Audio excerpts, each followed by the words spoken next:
va continuer l'étude sur les 4 termes de la délivrance. Donc la dernière fois, on avait vu ensemble les 2 premiers, Veotzelti et Vetsalti. Je te sortirai et je te sauverai de l'Égypte. Aujourd'hui, on va se pencher sur les 2 derniers. Bon, ça va être assez intense sur le dernier terme. Vous verrez qu'il y a des choses énormes à comprendre, très intéressantes à comprendre. Et c'est pourquoi je vais passer assez rapidement sur le 3e terme, parce que ça, on le connaît bien, on en a beaucoup parlé, mais tout de même, il faut le remettre dans son contexte. Donc, Vegalti, je te libérerai de l'Égypte. Quand le peuple d'Israël est sorti d'Égypte, il y a eu la Pâque, on en a parlé. Il y a eu l'établissement donc de cette fameuse fête de Pâques, la mise à mort de l'agneau. On a vu ensemble que c'était le bélier, le petit du bélier. J'avais juste effleuré le sujet sur le fait que dans les sacrifices, donc les korban, ce qu'on appelle en hébreu korban, les sacrifices qui étaient offerts à l'Éternel, il y avait 3 animaux. Il y avait donc le bélier, le bœuf et les pigeons ou les tourterelles. Il y avait d'autres sacrifices, d'autres offrandes qui étaient les prémices de nos récoltes, donc le grain, la farine. Il y avait l'encens, qui est une action de grâce, et aussi l'encens va représenter l'obéissance. L'encens était sur l'autel des parfums dans le tabernacle, et l'autel des parfums représente l'obéissance du peuple qui l'offre en offrande. Donc, les 3 animaux, c'est 3 choses particulières, parce que l'agneau correspond tout à fait au fameux dieu égyptien dont on a parlé la dernière fois. Le bœuf, c'est Apis, aussi un dieu égyptien. Et alors, pourquoi les colombes et pourquoi les tourterelles ? Parce que le pigeon et les tourterelles sont de la même famille, mais ne sont pas des colombes. Ça ressemble à une colombe, mais ce ne sont pas des colombes. En fait, l'agneau représente un dieu qui est fait à l'image pour les hommes. C'est un ersatz du sacrifice de Dieu, du sacrifice du Messie. Le bœuf, c'est un faux éternel, faux Dieu, puisque Aleph, la lettre Aleph en hébreu, c'est le bœuf, donc l'unité représente Dieu. Et les pigeons, c'est une fausse action du Saint-Esprit. Donc, tous ces animaux sont la représentation de l'idolâtrie que l'on se fait de Dieu, c'est de l'image que l'on désire se faire de Dieu. C'est la raison pour laquelle ce sont des animaux qui sont mis à mort pour ramener le peuple dans une vision selon le cœur de Dieu et non pas selon leur interprétation de qui est Dieu. Donc, on met à mort notre image de l'agneau, notre image du bœuf, donc de l'Éternel, et notre image du Saint-Esprit, pour accepter que Dieu nous donne ce qu'il est, lui, en termes de Messie, en termes de Père et d'Éternel, et en termes de Saint-Esprit. Voilà pourquoi il y avait ces 3 corbanotes-là. Le peuple est sorti d'Égypte, il a traversé la mer des Joncs, on avait dit que le Messie suivait le peuple, ils avaient leurs sandales, donc ils étaient dans le salut. Ça reprend aussi l'image du fils prodigue. Mettez-lui une robe blanche et des sandales aux pieds, dit le Père. Pourquoi ? La robe blanche, c'est la justification, et les sandales, ça représente la protection de la malédiction de la terre. Donc, on est délivré de la malédiction qui est sur la création depuis la chute de l'homme. Ils sont donc sortis et sauvés. L'Égypte ne peut plus les atteindre. Par contre, le peuple d'Israël et le Erev Rav, donc le mélange des différents peuples qui a suivi Israël, ne sont pas délivrés de l'Égypte. Ils n'en sont pas délivrés. Pourquoi ? On le voit tout de suite. Ils manquent d'eau, manquent de nourriture, ils murmurent, ils se plaignent. Ah, mais quand on était en Égypte, on mangeait de la viande, on n'en manquait pas d'eau. Pourquoi tu nous as amenés au désert pour qu'on meure ? Donc, ils avaient la servitude de l'Égypte, ils étaient dans Mitzraïm, c'est-à-dire le pays restreint qui les enfermait, qui les oppressait, qui leur mettait un joug d'oppression sur les épaules, Il les obligeait à faire des briques, on a vu ce que ça représente, ce n'est plus les pierres de Jérusalem, mais c'est les briques façonnées par la main. Là, on touche Babel et Babylone, mais on ne se souvient plus de tout ça. Ah, quand même, le monde, il me donnait des choses intéressantes, hein. Ah, et c'était bien. Et puis là, ben, du coup, ah oui, mais on est là pour mourir, on a décidé de suivre Dieu, mais regarde, on n'a que des problèmes. Moi, avant, quand j'étais dans le monde, j'avais des facilités. Ah, t'avais des facilités. Et donc, quel était l'objectif de Dieu dans le désert? Parce que, je vous ai déjà dit, hein, il n'a pas pris le chemin le plus court. Hein. Ils sont redescendus dans le sud, ils ont fait une grande boucle et ils sont remontés jusqu'au pays de Canaan. Et arrivé au pays de Canaan, comme il y a eu l'affaire des serpents d'airain, et puis des fameux, ce qu'on appelle les espions, mais là aussi il y aurait quelque chose à voir, hein, parce que c'est plus que des espions, qui sont revenus et ils ont dénigré le pays. Ils ont dit qu'il y avait des belles choses, mais ils n'ont pas eu la foi de dire, oui, c'est un pays découlant de lait et de miel, et nous allons, par la puissance de Dieu, conquérir ce pays. Non, ils ont dit, non, non, non, c'est impossible à faire. Il y a des géants, il y a des fils d'Akan dedans, on peut pas. On peut pas. Donc ils ont dénigré l'héritage que Dieu leur donnait. Et ils sont repartis 40 ans dans le désert. Et là, on va voir un peu ce que ça donne. Donc ils n'étaient pas libérés de l'Égypte. Dans leur tête, ils étaient toujours en Égypte. Dans leur cœur, ils étaient toujours en Égypte. Et quand est arrivé le moment où l'Éternel voulut donner son instruction, donc le mot Torah, qui n'est pas la loi, mais son enseignement, qu'est-ce qu'a fait le peuple? Tout de suite, quand il a cru que Moïse ne reviendrait pas, ils se sont fait un veau d'or, un bœuf. Ils savaient très bien qu'ils ne pouvaient pas faire un agneau.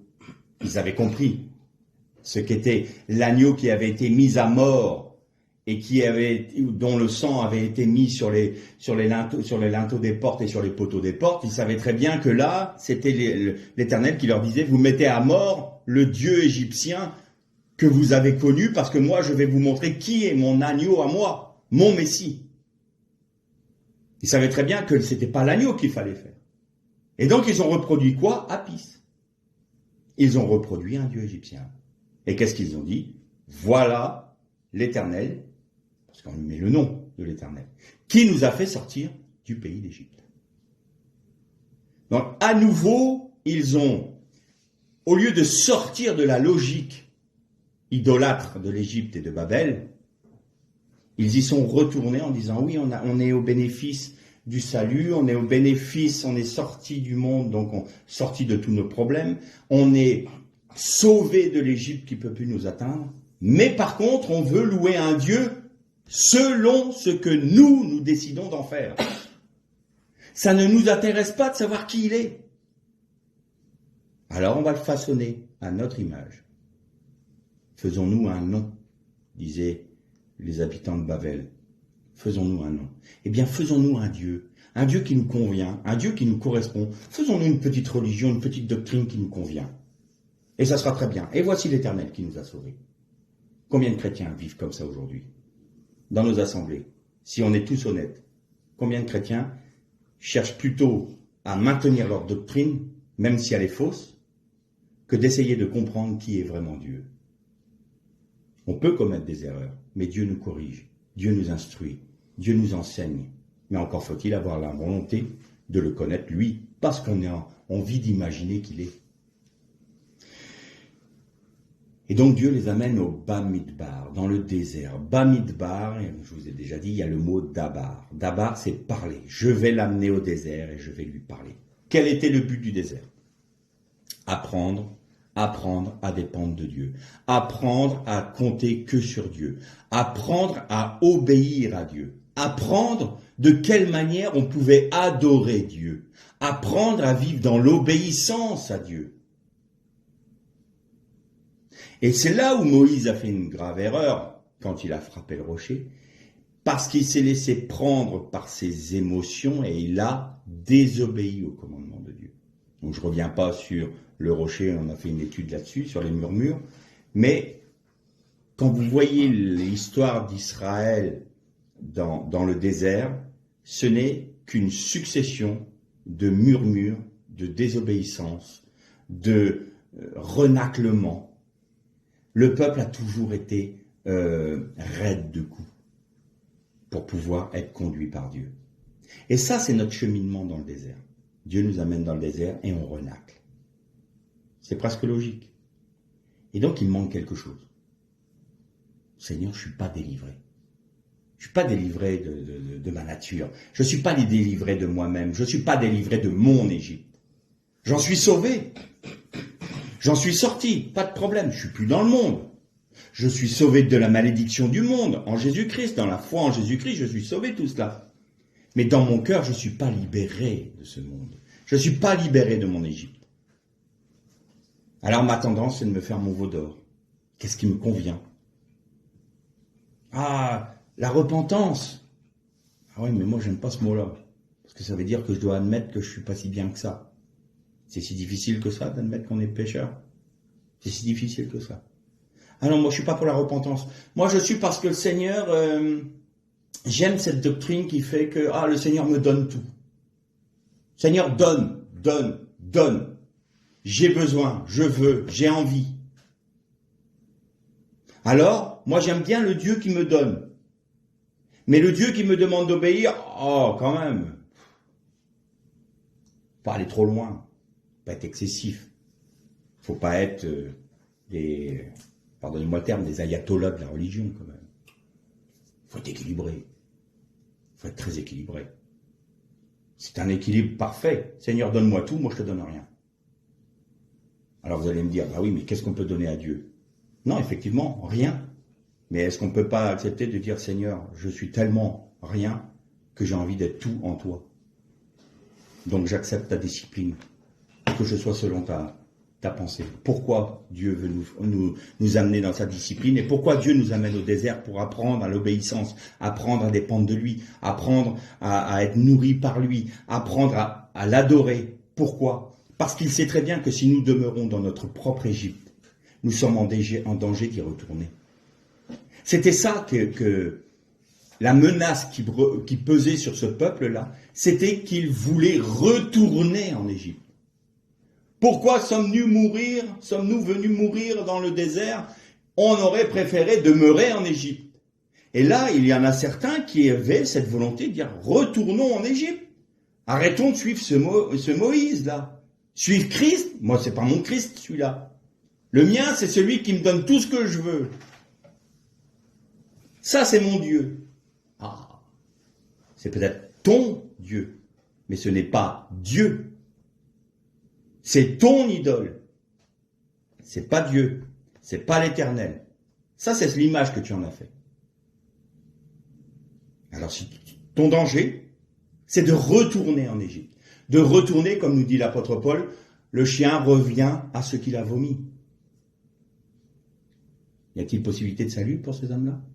Il y en a qui ont gardé ce cœur-là, de vouloir retourner en Égypte, et d'être toujours dans cette volonté de décourager le peuple de Dieu à poursuivre dans la foi. On a notamment Korah, Akan, vous vous souvenez, qui lui avait enterré l'or, le manteau de Shinéar et l'argent.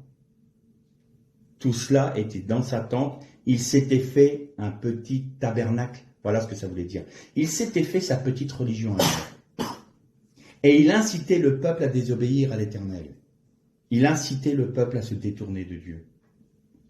Et ces hommes-là et ces femmes-là, ils étaient dans le peuple d'Israël. Ils étaient dans le désert.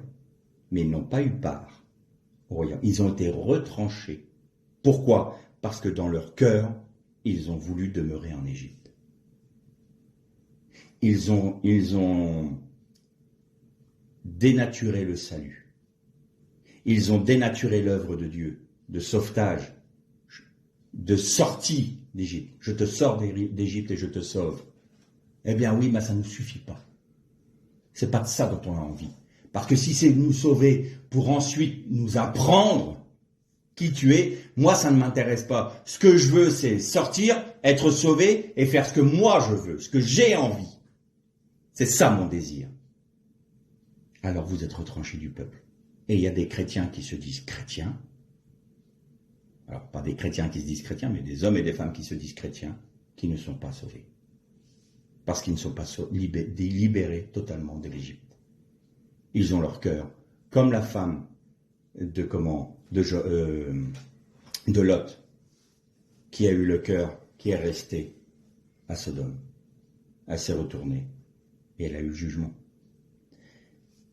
L'objectif de Dieu, c'est de nous dépouiller de ce qui nous met en danger de retourner à notre Égypte, de retourner sous la servitude de l'Égypte. Et c'est la raison pour laquelle il désire nous amener dans notre désert pour nous apprendre qui il est et qui nous devons être en lui. Ça, c'est l'objectif du désert. Donc, le désert est là pour faire une œuvre de libération. Et au fur et à mesure de ce cheminement-là, le peuple d'Israël aurait dû comprendre que la manne qui lui était donnée, c'était une nourriture céleste pour les maintenir dans le désert. C'est-à-dire que pendant ce temps-là où le peuple est encore en danger d'un retour vers l'Égypte, Dieu fournit ce qu'il a besoin pour lui éviter, malgré lui, j'ai envie de dire, de retourner en Égypte. Parce qu'il sait très bien que c'est le jugement, autrement. Donc Dieu dit, bon, t'inquiète pas Moïse, je vais donner des cailles, je vais donner de la manne, et vous aurez de la manne tous les jours, sauf le moment de Shabbat. Mais en vous donnant la manne, je vous demande juste d'obéir à un point. Qu'est-ce qu'ils ont fait? Première fois que la manne est tombée, ils ramassaient tous les jours la manne. Le 7e jour, vous n'aurez pas de manne qui tombera du ciel parce que c'est le jour de Shabbat. Alors prenez-en 2 mesures la veille. Qu'est-ce qu'ils font? Ils se lèvent le dimanche matin, enfin le samedi matin, pour le jour du Shabbat. Le matin du Shabbat, ils se lèvent pour trouver de la manne. Et là encore, ils murmurent, comment se fait-il qu'il n'y a pas de manne? C'est désespérant, hein? Désespérant. Et nous, combien de fois on fait ça? Ah Seigneur, mais fais ce que je te demande. Obéis sur ce point-là. Parce que c'est ça qui va te délivrer. Ah, pas envie. Pas envie. J'ai pas envie d'obéir, moi. J'ai décidé de me lever le jour du Shabbat. Donc je me lèverai le jour du Shabbat. Ben, vas-y. Fais comme tu veux. Mais tu n'auras pas la bénédiction. Pourquoi? Parce que je t'ai demandé, je t'apprends à m'obéir, je t'apprends à écouter ma parole, je t'apprends à me connaître, je t'apprends à m'adorer comme je le veux, de manière à ce que tu sois, que cette œuvre que j'accomplis dans ta vie puisse t'amener dans la félicité, et puisse t'amener dans le royaume, puisse t'amener dans ma présence. Mais si tu raidis la nuque en permanence, tu ne pourras rien faire. Tu vas rester dans le désert.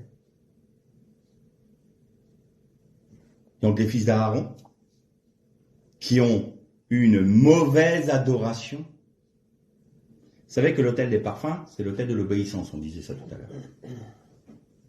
Et il y avait un feu qui était venu de l'Éternel, qui brûlait sur l'autel des parfums, et on devait mettre de l'encens sur cet autel-là.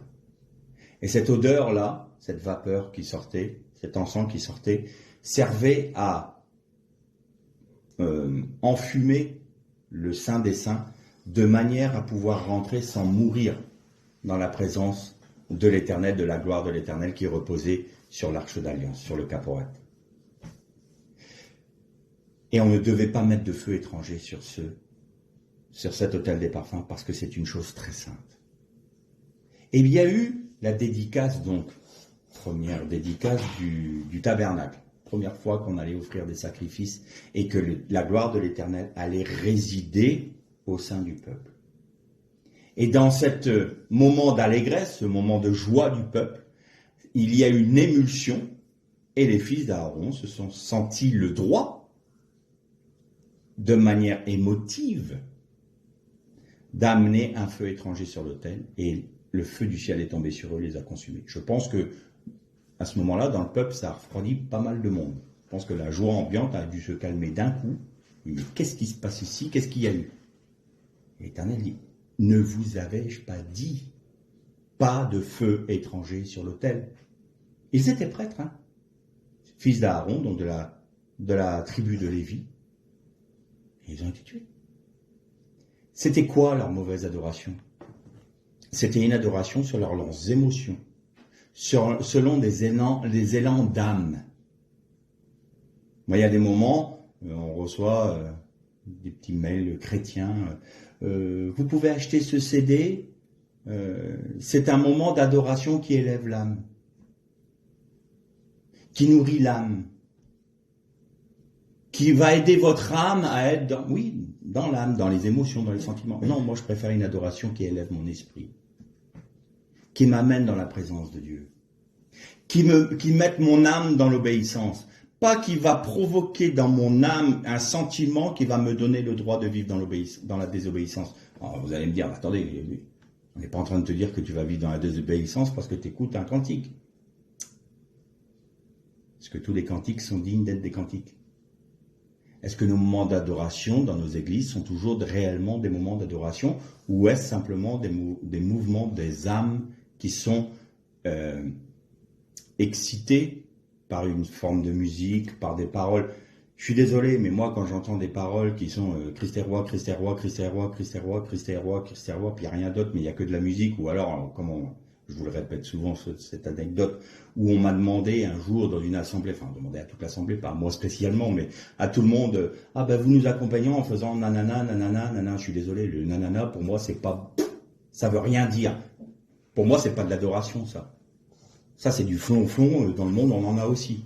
Mais désolé, je vais pas me lever à ma place pour faire nanana, nanana et taper dans les mains. Je suis désolé, c'est pas de l'adoration. Ça c'est des mouvements de l'âme. Ça c'est du feu étranger.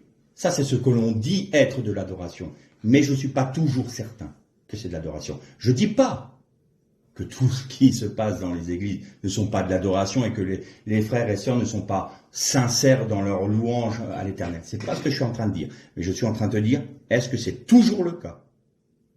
Je laisse la question. Donc, Bamidbar, je les amènerai au désert, je parlerai à leur cœur, pour apprendre à dépendre de moi en termes de nourriture, d'eau, de défense, de communion. C'est ça que je vais vous apprendre. Et si vous ne murmurez pas, et si vous demeurez dans l'obéissance, alors vous serez libérés. Alors, Vegalti sera pour vous. Je te délivrerai du pays d'Égypte. Parce que je t'aurai délivré dans ton cœur, dans ta tête, du monde. Tu m'auras laissé œuvrer dans ta vie pour que tu sois libéré de ton Égypte. Et on arrive au dernier terme. Et si vous le voulez, pour aborder ce dernier terme de la délivrance, on va lire dans le livre du Deutéronome au chapitre 27 et à partir du verset 2. Deutéronome 27, verset 2. Le jour où vous aurez passé le Jourdain pour entrer dans le pays que l'Éternel ton Dieu te donne, tu dresseras de grandes pierres et tu les enduiras de chaux. Tu écriras dessus toutes les paroles de cette loi ou de cette Torah, lorsque tu auras passé pour entrer dans le pays que l'Éternel ton Dieu te donne, pays découlant de lait et de miel, comme te l'a dit l'Éternel, l'Éternel ton Dieu, le Dieu de tes pères. Lorsque vous aurez passé le Jourdain, vous dresserez sur le mont Ébal, ou Héval, des pierres que je vous ordonne aujourd'hui de dresser, et tu les enduiras de chaux. Là tu bâtiras un autel à l'Éternel ton Dieu, un autel de pierres sur lesquelles tu n'auras pas brandi le fer. Tu bâtiras en pierre brute l'autel de l'Éternel ton Dieu, tu présenteras sur cet autel les holocaustes à l'Éternel ton Dieu, tu offriras des sacrifices de communion et tu mangeras là et te réjouiras devant l'Éternel ton Dieu. Tu écriras sur ces pierres toutes les paroles de cette Torah en les gravant bien nettement. Moïse et les sacrificateurs lévites parlèrent à tout Israël en ces termes. Israël, fais silence et écoute. Donc là c'est Shema Israël. Aujourd'hui, tu es devenu le peuple de l'Éternel ton Dieu. Tu obéiras à la voix de l'Éternel ton Dieu, tu mettras en pratique ses commandements, ses prescriptions que je te donne aujourd'hui. On arrêtera là pour l'instant notre lecture. Quand tu rentreras dans le pays que j'ai donné, promis à tes pères, tu dresseras des pierres brutes sur le mont Ébal. Bon. Et il dit 2 fois dans le passage que vous avez vu, tu dresseras un autel de pierre brute, dont le fer n'aura pas été frappé ses pierres, et tu l'enduiras de chaux. Bon, en français, ça donne rien. Puis ok, il a fait un autel, il a fait un enduit dessus. Très bien. Alors on va déjà parler des pierres brutes, ou des pierres entières. Et là, on arrive, le terme c'est Abanim Shlemot. Shlemot a pour racine Shalom, ou Shalem. Shalem, ça veut dire être racheté, être préparé, être payé. Ça veut dire restituer ou compenser. Ça, c'est Shalem. Vous avez Shalom. Bon, Shalom, là, c'est pas la peine que je vous le dise. Hein. Shalom, c'est la plénitude de la bénédiction de Dieu et de la miséricorde de Dieu. Donc, c'est ce qui est parfait, ce qui est saint, ce qui est sauvé. Ce qui est pacifique et paisible. Ça, c'est Shalom, la paix. Et vous avez un Shaolem. Et Shaolem, là, vous avez le prix payé ou récompensé. Donc, on peut dire que les pierres que vous allez dresser sont des Abanim Shlemot, ça veut dire les pierres de la miséricorde, les pierres du rachat, les pierres de la récompense, les pierres de la compensation, les pierres de ce qui a été payé. Et vous allez les faire, vous allez monter ces pierres-là sur quel mont? Il y avait 2 monts quand ils sont passés dans le pays du pays de Canaan. Il y avait le mont Éval et le mont Garizim. Sur le mont Garizim, c'était le mont des bénédictions. Le mont Éval, c'était le mont des malédictions. Vous vous souvenez de ce passage-là? Et entre les deux, il y avait Sichem. Et il y avait 6 tribus d'Israël sur le mont Éval, 6 tribus d'Israël sur le mont Garizim, et il devait y avoir la prononciation des bénédictions et des malédictions. Mais l'autel, il a été fait sur quel mont? Sur le mont Éval, le mont des malédictions. Pourquoi? Quelle utilité d'avoir un sacrifice sur un mont de bénédiction? De quoi devons-nous être délivrés? Des bénédictions ou des malédictions? Des malédictions. Et si vous prenez dans Galates 3, verset 13 de mémoire, c'est l'apôtre Paul qui dit « Nous avons été délivrés de la malédiction qui reposait sur nous par le sacrifice de Jésus. » Et donc, tu vas faire ces pierres-là, les pierres du rachat de la récompense de ce qui a été payé sur le montagne des malédictions. Et là, nous avons donc Abanim Shlemot. Tu vas l'enduire de chaux. Mais avant de parler de la chaux, il y a juste un passage très, très étonnant. Même les rabbins se sont un peu posé la question. Tu écriras cette Torah très nettement, très distinctement. Ça veut dire quoi, ça?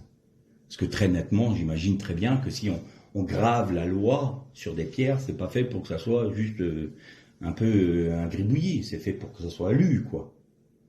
Et les rabbins, les sages d'Israël se sont posés la question, on dit, dans le texte, oui, effectivement, ça se traduit par très nettement, mais c'est plus profond que ça. Et ils en ont déduit, par la tradition de leur père, donc la tradition orale, la Torah orale, qu'en fait, Josué a écrit la loi en toutes les langues connues de l'époque, de toutes les nations.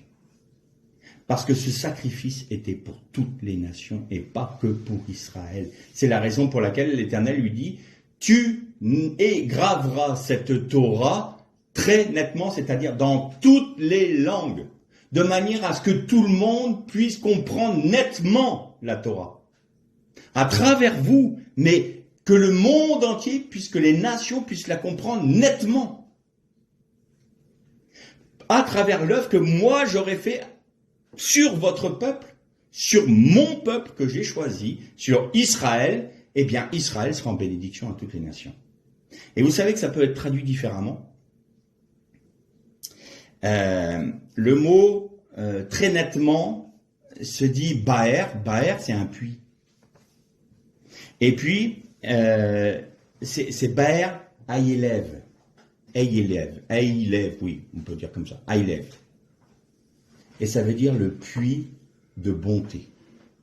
Le puits de miséricorde.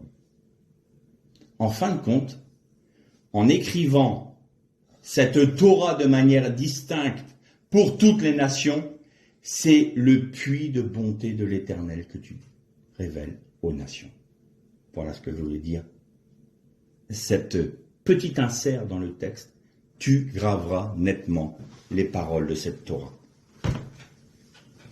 Et là, on a la chaux. Pourquoi l'enduire de chaux? Pour une raison très simple. Et regardez l'importance de ce « je te prendrai Velkarti », parce que là, on est arrivé dans le Velkarti. On rentre dans le pays promis. On rentre en Christ. On a compris un principe, et vous allez voir ce que ça veut dire un peu plus tard. Je développe d'abord. Par où sont-ils passés à travers le Jourdain? Dans un endroit bien spécifique. Cet endroit s'appelait Gilgal. Gimel Lamed, Gimel Lamed. Gilgal. Si vous prenez la valeur cachée du mot Gilgal, vous savez ce que c'est? On prend les lettres dans leur plénitude. Gimel Lamed. Et on va faire un peu de Gematria maintenant. Eh bien, vous prenez Gimel Lamed, vous avez un total de 314. Et Gilgal veut dire une roue, ou rouler. Ézéchiel, quand il a eu la vision des chars et des roues, vous vous souvenez, les roues pleines d'yeux? Il y avait des yeux autour des roues, et il y avait une roue à l'intérieur de la plus grande roue. Vous vous souvenez que ces roues suivaient les chars et allaient droit devant elles, parce que c'était l'Esprit de Dieu. La roue intérieure s'appelait Gilgal, également. C'est la marche par l'Esprit. C'est la vie de l'Esprit. 314. Et donc tu vas enduire cet autel de chaux. Chaux en hébreu, ça se dit sid. Et si vous prenez la Gematria de sid, vous avez 314. C'est-à-dire que cette œuvre-là, c'est une œuvre selon le cœur de Dieu parce qu'elle a été accomplie par l'Esprit. Tu ne peux pas mettre le fer sur les pierres parce que le fer, c'est ce qui réduit la vie. On a déjà vu ça pour le temple. Mais le fer aussi, c'est ce que l'homme peut faire, peut accomplir, peut tailler selon son cœur. Non, tu ne mettras pas d'outil de fer dessus parce qu'un outil va donner ce que toi tu penses, tu vas donner la forme que toi tu penses à la pierre. Ça, je ne le veux pas parce que c'est une œuvre de l'Esprit. Et surtout pas le fer parce que le fer est là. Il sert à faire des épées et des lances et il réduit la vie, alors que la vie de l'Esprit, c'est un esprit de vie. Et donc la chaux qui recouvre l'autel où a été gravée distinctement toute la Torah, en toutes les langues des nations, est recouverte par l'action du Saint-Esprit. Sid. Et là, et Sid, c'est un anagramme aussi. C'est l'anagramme du mot Shaddai. El Shaddai, c'est l'œuvre du Dieu Tout-Puissant. El Shaddai, c'est le Dieu Tout-Puissant. Et c'est parce que le Dieu Tout-Puissant a décidé que cette œuvre-là serait accomplie sur le mont de la malédiction et que toutes les nations seront bénéfices de cette bénédiction, Gérizim, en étant sauvés de la malédiction sur le mont Éval, à travers le peuple qu'il s'il choisit lui-même parce qu'il l'a formé dans le désert. C'est de sa propre autorité, c'est une œuvre qui est selon son cœur, par son esprit, et l'œuvre est accomplie par le Mashiach. Et ça, c'est le Dieu Tout-Puissant qui l'a établi. Personne, nulle autorité, nulle domination ne peut contrecarrer à cela. C'est pourquoi l'autel était recouvert de chaux, de sid, qui est le mot sid, oui, sid, c'est pratiquement le mot miroir de Shaddai. Et tout cela fait 314. Et c'est quand même étonnant parce que comment vous calculez la circonférence ou l'aire d'un cercle? 314. Comme de par hasard. C'est pi. Et pi correspond à la lettre P en hébreu. Et la lettre P, c'est la bouche qui parle. C'est la Torah. Si tu écoutes ma Torah, si tu entends mon enseignement, si tu obéis à mon enseignement, tu écoutes le son de ma bouche. Et alors le son de ma bouche va te révéler l'œuvre que j'ai accomplie qui est 314. C'est moi qui ai fait cette œuvre-là, qui te libère, qui te délivre et qui te sauve du pays d'Égypte. Et alors si tu obéis à mon commandement, tu marcheras par Gilgal, par mon esprit. Et si tu marches par mon esprit, alors tu es au bénéfice de toutes les bénédictions du pays. Le lait, le miel et tout ce qui vient avec. Mais est-ce que tu le veux?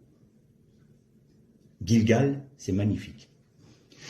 Gilgal, c'est là où le premier roi d'Israël a été couronné, Shaoul.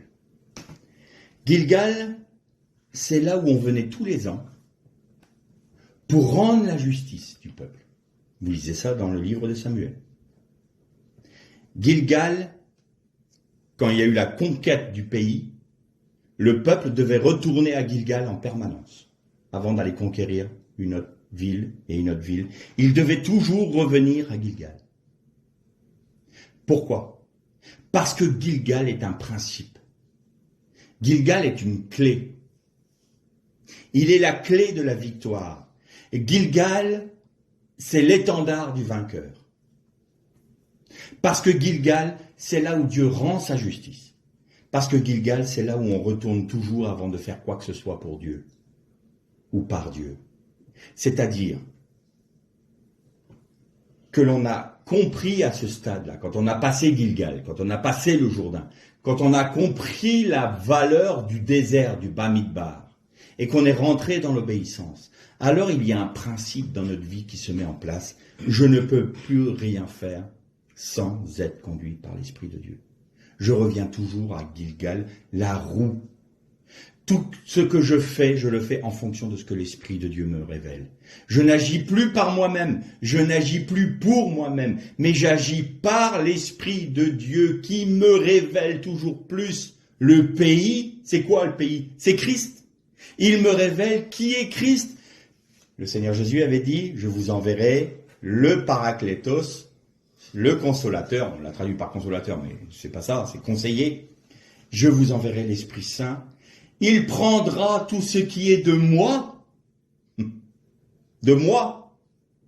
et vous l'enseignera. Et aujourd'hui, Seigneur, j'ai compris que le principe, c'était la croix, la mort à moi-même n'est pas une œuvre temporaire, ou c'est pas une œuvre ponctuelle. C'est une œuvre spirituelle permanente parce que c'est un principe de vie. La croix, le chrétien qui comprend cette clé-là, qui comprend que rentrer dans le pays de la promesse, dans le royaume, pour être un peuple selon le cœur de Dieu, je vous prendrai comme peuple. C'est ça, Valcartier. Je vous prendrai comme peuple. Alors ce chrétien-là a compris que la croix est un principe de vie parce que c'est ce qui lui permet de vivre par l'esprit. La croix, au tout début, moi, quand j'ai compris des choses sur la croix, je pensais que c'était, allez, bon, Seigneur, j'accepte la croix pour que, voilà. Donc il y a des moments, j'acceptais la souffrance, j'acceptais les épreuves, j'acceptais cela. Dépêche-toi de faire l'œuvre, et puis après qu'on ne parle plus de la croix. Et maintenant, j'ai compris que non. Non, la croix est un principe. La croix est une clé. La croix, c'est une porte d'entrée. La croix, c'est mon Gilgal. La croix, c'est ce qui me permet d'être dépouillé de moi-même et de vivre selon l'esprit. D'accord. Donc, la croix est pour moi l'endroit où Dieu rend ma justice, l'endroit où Dieu est couronné, l'endroit où Dieu, pour moi, m'a dépouillé de moi pour me revêtir de son Fils. Pourquoi je dis ça? On va lire dans Josué, au chapitre 5, et vous allez voir que c'est très intéressant. Josué, chapitre 5. Et on va lire à partir du verset 2 également. En ce temps-là, l'Éternel dit à Josué, fais-toi des couteaux de pierre pour la seconde fois, circoncis de nouveau les Israélites. Josué se fit des couteaux de pierre et circoncis les Israélites près de la colline de Achalot.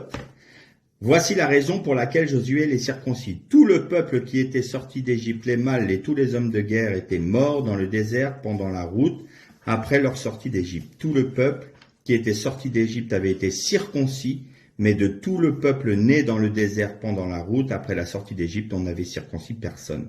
En effet, les Israélites avaient marché 40 ans dans le désert jusqu'à la disparition du contingent des hommes de guerre sortis d'Égypte qui n'avaient pas écouté la voix de l'Éternel. L'Éternel leur avait juré de ne pas leur faire voir le pays que l'Éternel avait juré à leur père de nous donner, pays découlant de lait et de miel. Ce sont leurs fils qu'il a établis à leur place. Josué les circoncis, car ils étaient incirconcis du fait qu'on ne les avait pas circoncis en route. Lorsqu'on eut achevé de circoncire toute la nation, ils restèrent sur place dans le camp jusqu'à leur guérison. L'Éternel dit à Josué, « Aujourd'hui, j'ai roulé loin de vous la honte de l'Égypte, je vous ai délivré. » Aussi a-t-on appelé ce lieu le nom de Gilgal.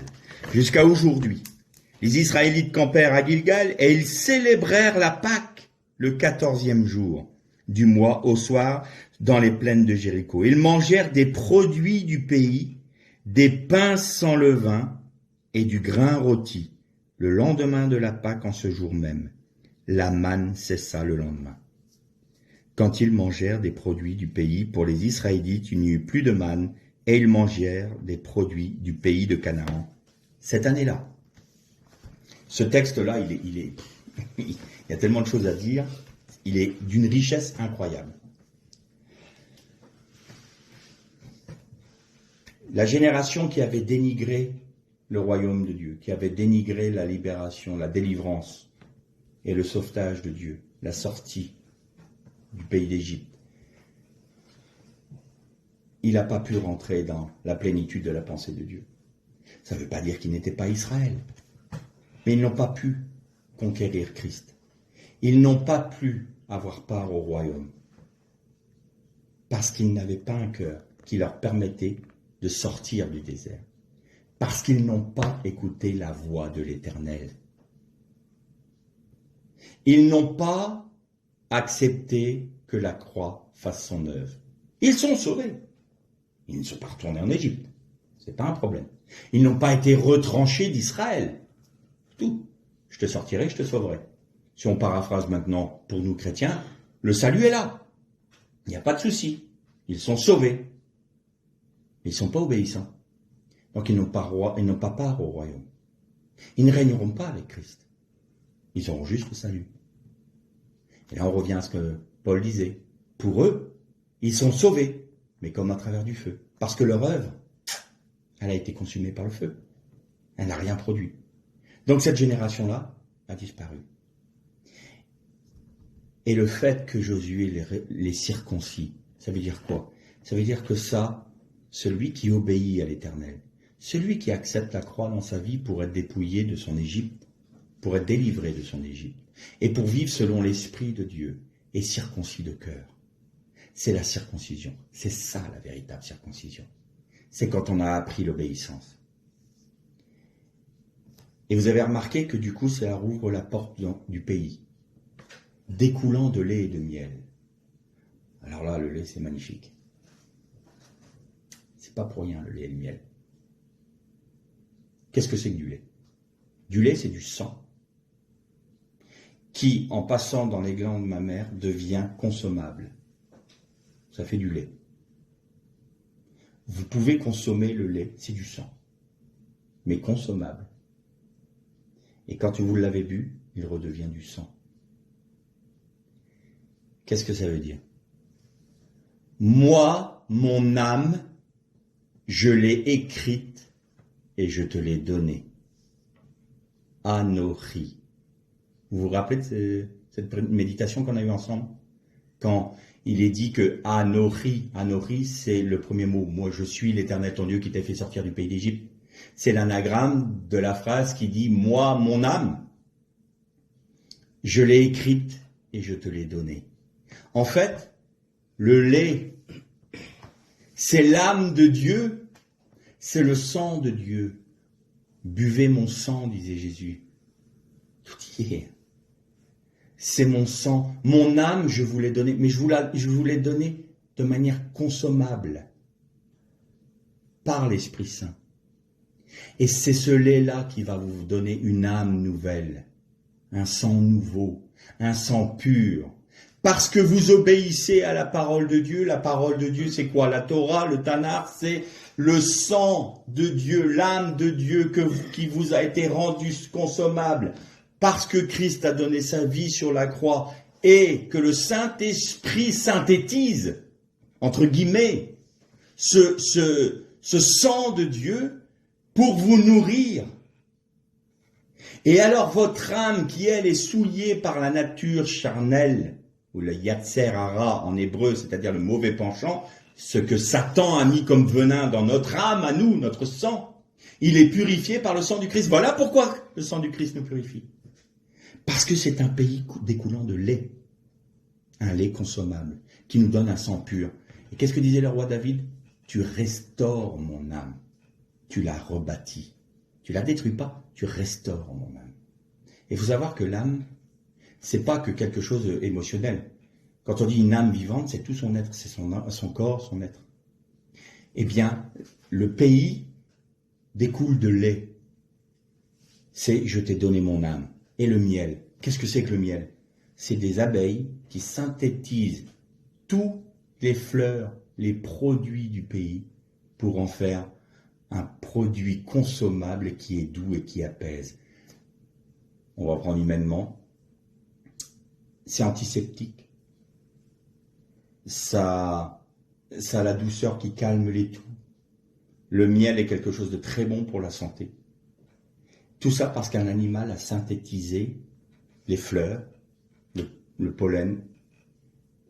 Il a synthétisé tout cela. Il l'a rendu et mélangé à sa salive. Et ça en a fait du miel, qui est parfaitement doux et bon pour notre santé. Eh bien, Jésus disait, je suis humble et doux de cœur. Parce que Christ, au premier abord, on peut se dire, ah, l'abeille, elle pique.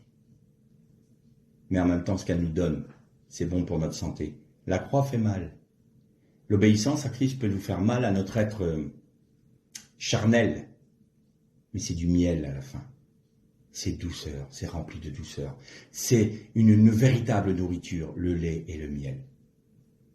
Et à partir du moment où ils sont rentrés dans cette logique-là, ils ont mangé du pays, ils ont été nourris par le pays, c'est Christ qui les nourrissait tout le temps. Et donc ce qu'ils avaient besoin pour tenir dans le désert, n'en ont plus besoin. Vous vivez dans la félicité du Christ, vous vous nourrissez directement de Christ. Vous n'avez pas besoin de quelque chose de plus, vous vous nourrissez du Christ. Alors la manne s'arrête pour vous. Maintenant, ça y est, vous êtes rentré dans la vie de l'esprit. Vous avez compris votre Gilgal. Vous demeurez dans votre Gilgal. Parce que votre Gilgal, c'est la justice de Dieu. Votre Gilgal, c'est la vie par l'esprit. C'est la marche par l'esprit. C'est l'obéissance par l'esprit. Alors demeurez à Gilgal. Revenez à Gilgal. Et vous marcherez par l'esprit. C'est ça le sang. Le sang de Dieu qui a été rendu consommable pour nous. C'est la circoncision. C'est notre cœur qui a été changé. Ce qui était de l'humain a été détruit. Nous sommes dans la félicité. On est délivré. Non seulement on est délivré de notre Égypte, mais on est devenu le peuple de Dieu. Et dans l'Apocalypse, il est dit que du vainqueur, je serai son Dieu, et il sera mon fils. Je te prendrai, Elkarti. Que le Seigneur vous bénisse, et l'Ech les Shalom, tous.